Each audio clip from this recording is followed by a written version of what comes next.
I've whined a lot, old man yelling at cloud, about how difficult it is here to purchase things at stores. It's never go in, pick the item you want, and make the exchange at the counter. There's always some fucking crazy shit going on that by the time I finally get there, I get through with that, I'm like almost in psycho mode.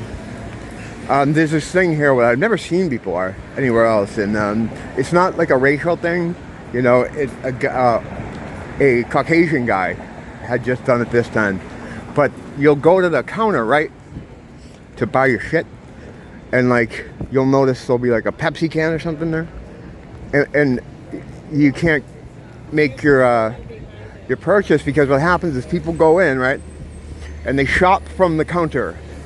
So they'll get in line, right? They'll mark their place. They'll put some of what they want at the counter, and then they just fuck off and start shopping, like for other things they need, while you stand there with your dick in your hand like a fucking idiot.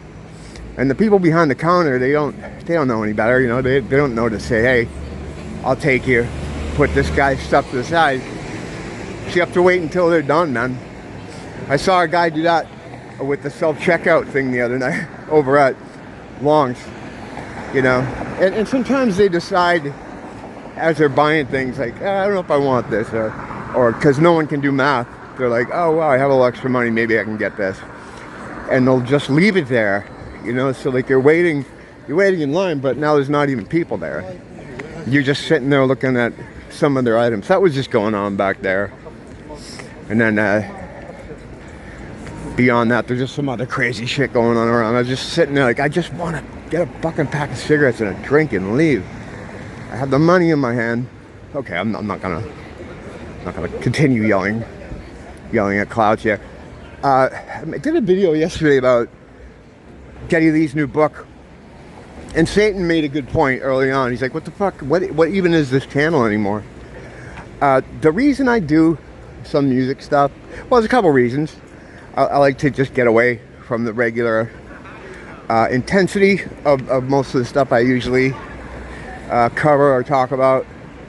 And also it helps, I think it helps, and maybe it's just a vain attempt to kind of game the algorithm in a way so that I don't get exclusively stuck into that truther ghetto, which I'm already in.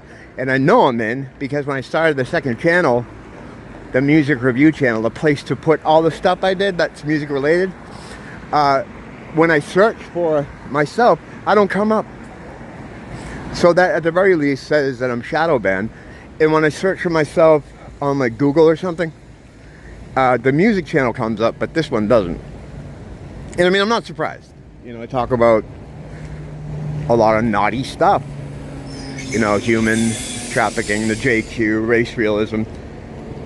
Not all the time, but it's sprinkled in enough so that, you know, I've been flagged as a problem, you know. So, and that's what they do. No one's told me about any desubscribing, but there's a guy I watch, Jamie Dulks, I forget how to say his name, but I'll put him up there on the screen. He's great. He's really good. He's very thorough. He puts a lot of work into his stuff. Well researched. He's like a fucking detective. But anyway, every time I notice him, you know, I find him coming up, it's like I'm not subscribed to him anymore. I'm always like, what the fuck? I know I was subscribed to this guy. So they do that too. You know, I don't know if they're doing that with me, but it's kind of weird the way I see it work. You know, I don't like talking about channel shit because it's boring and who cares. I don't like when other people do it, but I just felt like I needed to kind of explain what the fuck's going on with my stuff. Now, the thing is, it's like, I wanted to do one of those things where you explain what you're doing. You know, those, like a channel kind of trailer type thing. But I do everything on the phone. I don't use a PC for anything because I'm afraid of having to use one, because it's just, you know, I already have a target. Why make the target super big in something that's static? And it would, you know, whatever. I don't like using the PC. So, but the problem is then what happens is you can only do so many things pertaining to your channel on the phone. Like when I get copyright strikes, I can't see what they are for. The way I handle copyright strikes is I just ignore them, because they work themselves out over time. Like, I don't care. I'm not monetized. I never will be. So I don't give a fuck what they do. But yeah, I wanted to do a, if I could figure out how to pin a video, I would definitely make a channel describing what the fuck I'm doing here.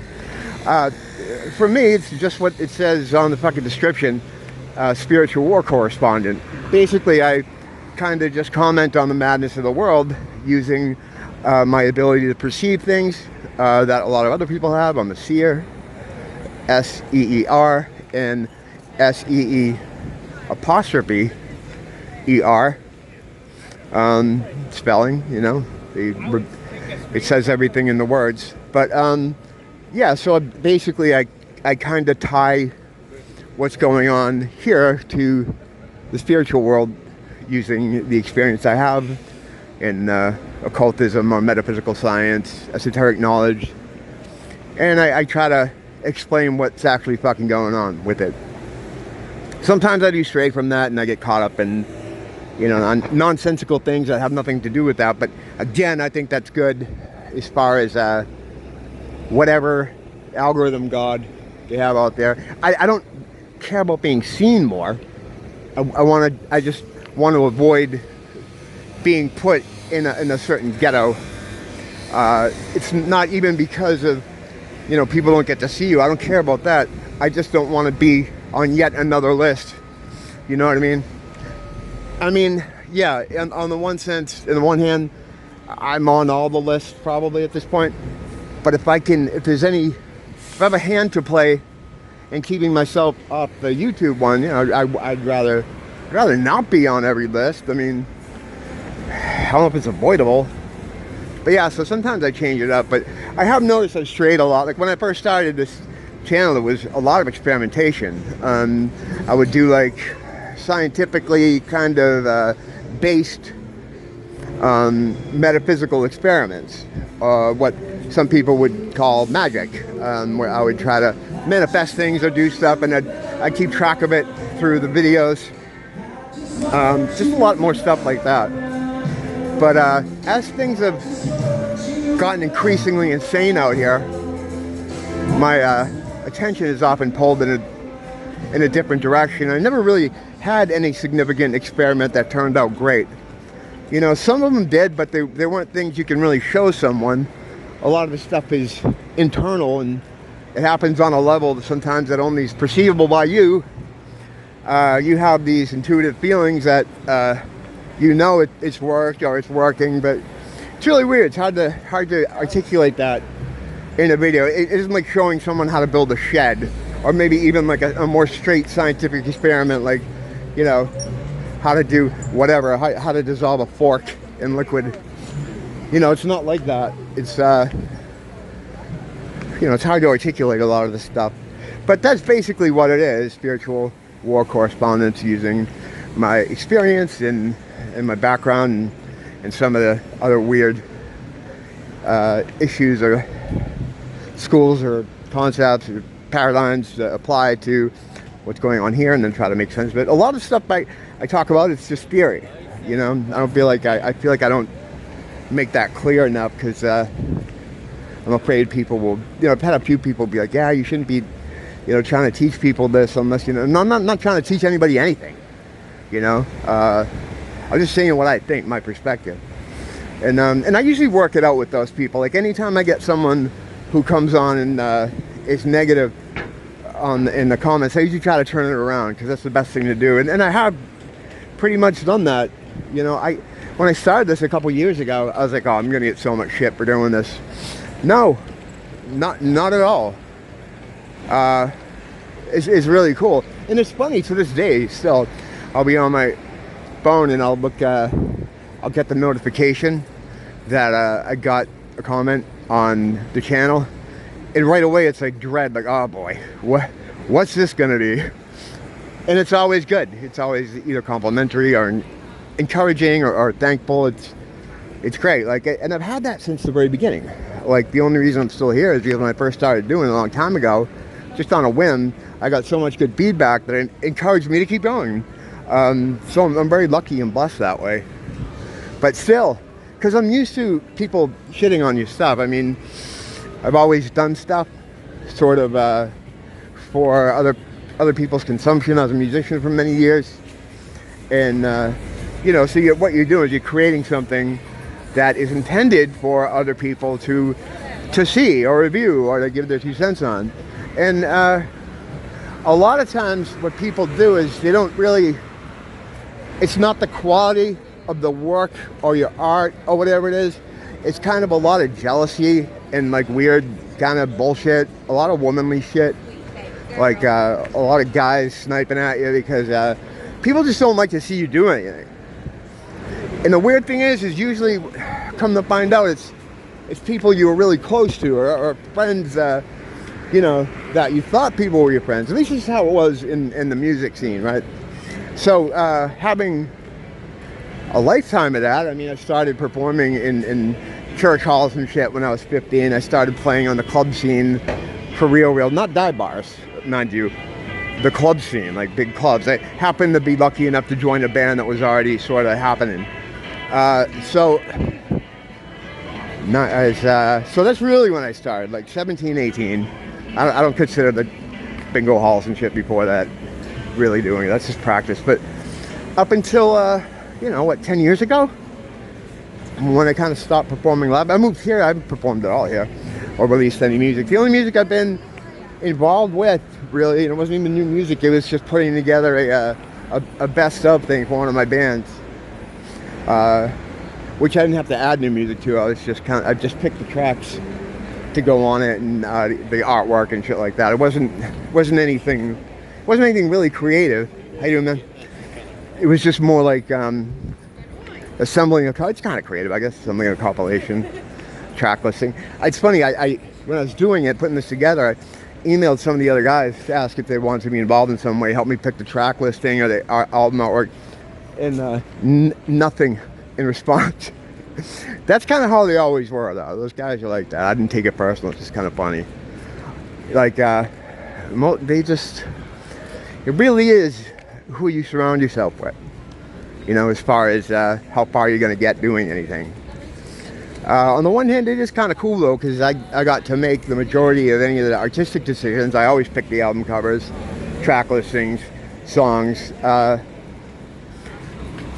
Maybe they just, inside, they knew I was the one, I was the best one to do that, so they just let me do it. I don't know. They're all cool. Like, I'm so cool with them, I think. I mean, I don't know. The way I work with my friends is, I don't need maintenance. I don't need friend maintenance. Like my friend Jeff. Whenever I talk to him, and there'll be years in between, it's just like we were talking a few days ago. Like we weren't talking about. I was saying when I talk to him, it's like we just pick up where, you know, we were. Some people, though, and this happens to me sometimes, if you don't keep in contact with them, they get really sour on you. This fucking asshole. I haven't heard from them in X amount of time, and then they start to not like you. I don't do that. Like, if I haven't talked to you in 10 years and you call me up and we were cool 10 years ago, we're cool now. Hey man, how you doing? It's been a while, blah, blah, blah. But I guess not a lot of people are like that. That's why I've always had problems. I'm not a good friend maintenance guy, you know. But yeah, this is a really long way, ass to elbow, to basically say the main, I guess, thing I do here is spiritual war correspondence. You know, I look at what's happening, I apply the experience lenses I have in the metaphysical game and try to hypothesize what's going on. I tell you what I think is going on. The Irish thing, my people, Ireland, what's happening with them over there right now. I've made like 3 videos about it, and each time I bring it into the editing bay, which is also my phone, and I think I can't put this on YouTube. Like, you can talk about some subjects, like, and I do, like the JQ, race realism, things like that. But you have to do it, you have to be careful with doing it. I think the reason why I've been somewhat successful at doing that is because I don't have any hate in my heart for anyone. And you need that, you know. Hatred is, it's like I've said before, it's a condition. It's a serious condition. It's something you have to fall into. It's like the opposite of love, you know. It's a state of being. It's not, you know, like, yeah, I don't know if I'm explaining it right, but I've never hated anyone. It takes way too much energy. I've disliked people. I've disliked things. I'd rather not be around certain people. I'd rather not be involved in certain things. But hate, no. It's poisonous. It's poisonous. Hate, okay. This is just my opinion and my theory based on studying this kind of stuff. When you hate something, right, even though it's like a counterpoint to love, it uses almost twice the energy that love does. So when you're in love or whatever, you're crazy about a girl or whatever, romantic love or just like, romantic love is a bit different. It's like a whole different frequency, but I would say romantic love and just love in general are both still opposite of hatred. But hatred uses more energy. And it's like, it sits in your body like a poison. You know, it's the longer you let it sit there, the more it poisons. And like I said, it takes almost double the energy to hate something than to love something. In my opinion, in my experience, couch. But, so yeah, if you don't have any hatred there in your heart, you can talk about these things. It's used as a weapon now, a lot, especially now with social media. If you disagree with something or don't like something, people call it hatred. Oh, you hate, you're a hater. No. It's a weapon. You know, a lot of words are weapons. They turn this stuff against you to keep you silent, to make you not being able to talk about it. So in the case of the Irish thing, my people, it's a complete psyop. You know, it's completely fake. Not the Irish people who don't want immigration. I love them. I'm with them. I applaud them. I talked about them before. You know, it's the last stand for the Western man over there right now. But the actual inciting event of this new thing where they're having protests around is complete bullshit. It's made up. It's a psyop. And the fact that they had one of their boys come out right away, I almost called him Conor McGregor, and start spouting up. He's 100% controlled Illuminati, MK Ultra weirdo. He has multiple handlers, one of them being Dana White. I watched a video one time, it's probably still on YouTube somewhere, where Dana White controls him like a literal puppet. He's like sitting next to him, and he would put his hand on his thigh to get him to say things or to get him to stop talking. Or he was controlling him like a ventriloquist dummy. It was pretty shocking, but not shocking in concept, but shocking in the blatant execution of it. Like how much he was like a puppet. This is cool, you know. They do this every year. You know, I don't remember them doing this to the trees though. Maybe they did last year, but they do this every year. You know, but yeah, I don't remember. I think this looks nice, but I don't remember them doing it before. Yeah, I don't want to get a Christmas tree this year. I get it. I know it's a pagan holiday, blah blah blah, but that falls into the category, and maybe wrongfully, and maybe I shouldn't feel this way about it. But if you know the trick, it doesn't affect you. That's my approach to music. Any kind of media. It's all satanic. It's all poison. It's all designed to hurt you in your mind, or to give you the perceptions they want you to have. But to me, you know, if you see the assistant hand the magician the rabbit, then when he pulls it out of the hat, it's like, okay, I see it, but it doesn't wow me. I'm not impressed with it because I know it. So I understand all the pagan things of Christmas, and you know, it's, some people say it's heretical. I would say God doesn't give a fuck. He's not concerned with that kind of stuff. He doesn't take offense to it. Like a lot of Christians, especially these new Christians, they talk about their relationship with God like they're in a fucking cult. You know, I did a video about that recently where it's like a lot of these new Christian people on YouTube who always start their videos with telling you about their Patreon and to ring that and like that and all that other kind of bullshit. And then they talk about the Lord 5 minutes in. Like, there's a lot of that. They make it seem like it's a cult. And anyone on the fence about wanting to find out about their spirituality or divinity could run into one of these guys, and it would just turn them right off. Like, what the fuck? Just turns me off. From looking at it, I'm like, wait a minute. You know? If I would tell people, like, I know none of you guys are gonna have that problem. You know, most of us here, you know, we kind of know each other at this point. You know, I talk to everybody in comments, and if I haven't, say hi.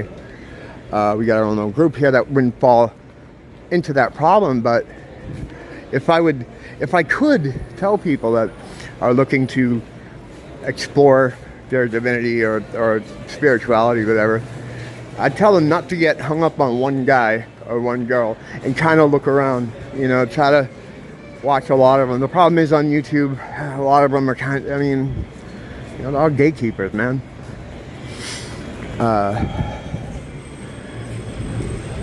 Yeah, I mean, pretty much all of them, you know.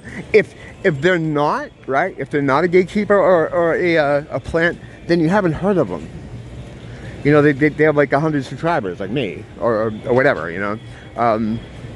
You're not going to hear about those guys. Anyone that's, anyone you hear about is, for the most part, and I would say this, you know, where am I looking for? I almost said exclusively. Yeah, they're exclusively plants, or they're handled, or handlers themselves. And what they do, and what a lot of these new Christians do on YouTube, is akin to what these Soros paid guys do here, where they stand on the corner looking like Robin Williams from Jumanji, screaming how everybody's going to hell, holding these very well put together signs, nice expensive printing, and like I said, they look like fucking Robin Williams from Jumanji. It's to make people look at Christianity or learning your divinity or anything like that and be repulsed by it or turned off by it. In the same way, like I'm always trying to say, to de-Satanize the whole thing about the occult. The occult is just, it's hidden language, mystery schools, hidden understandings. The reason they tie the word occult in anything about spirituality or learning how to use your spirituality yourself, they try to tie it to Satanism and evil and darkness, because they don't want you looking into this stuff. They don't want you to know that the Bible is pretty much a magic book. You know, Psalms being the spells, Proverbs being the explanation of the spells. I'm still trying to work that out. But yeah, Jesus was basically a magician. Not basically, he was. And he was always telling his guys, if you can kind of pick it out and read it between the lines, that they can do the same thing. They can do what he's doing. You can do what he's doing, because you have that in you too.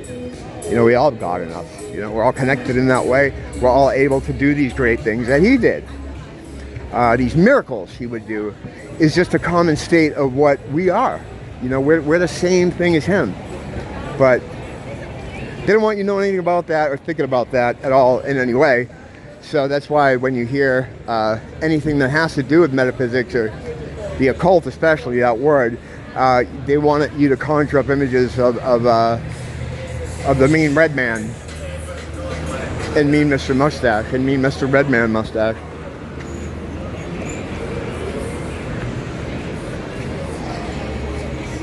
He did make a point yesterday though, like, what the fuck am I doing with this channel? Well, you know, that's it. I mainly focus on spiritual concerns, spiritual war, all the things. But occasionally I like to talk about something frivolous, like, you know, a band I like, or a Geddy Lee book or something, just to give myself a rest. And I know you can't part-time spiritual war, I understand that. But, and also to play a little bit with the algorithm, probably in vain, to keep me from being, you know, put in a certain category, which I probably are in. Whatever, it's fine. I'm still gonna keep doing it. It doesn't matter. Even if they'd rather I didn't. I mean, I've said it before. It's like I'm so few subscribers I have. Yet in 2 years I've had 3 bands, like 3 of those week bands where I have to take a week off. Like, why are they? If I'm, why are they so concerned? Like, why do they feel they have to ban me, take me off the platform for weeks at a time? When I only get a couple hundred people subscribed to me and a few dozen that watch me on a regular basis. Why are they afraid of me? That's a rhetorical question. I know why. Same reason why they're afraid of all of us. We're on the right track. I mean, if you're getting that kind of resistance from the beast, and the beast is the system around you, then you know you're doing something right. So just keep rolling, man. Keep rocking and rolling. Don't blame the teacher. Blame the school.